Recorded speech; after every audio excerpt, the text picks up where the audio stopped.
Magandang umaga mga pre, magluluto naman tayo ng ginataang tilapia. Siyempre, painit muna tayo ng kawali. Lagay natin yung ating mga ricado, luya, yung ating bawang,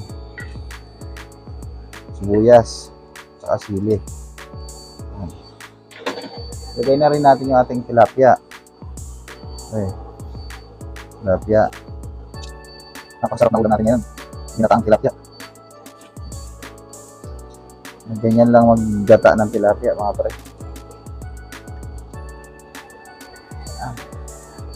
Okay. Lagay na natin yung ating Coco Mama.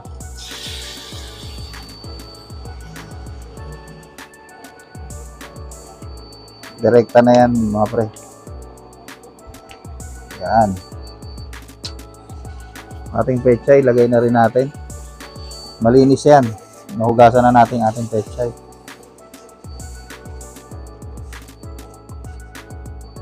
Sariwa-sariwa yan.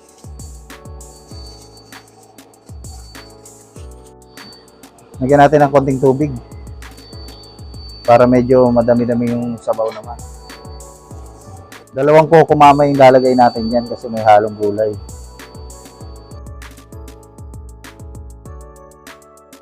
Lagyan na natin ng pampalasa. Lagyan natin ng paminta.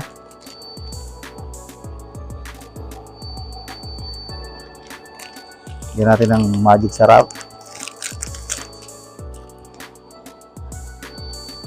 Yan.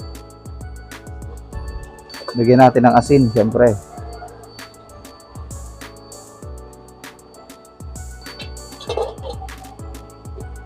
Okay, tingnan na natin yung ating niluluto. Pagdagdag naman tayo ng suka para hindi nakakasawa yung lasa. Pa natin ulit.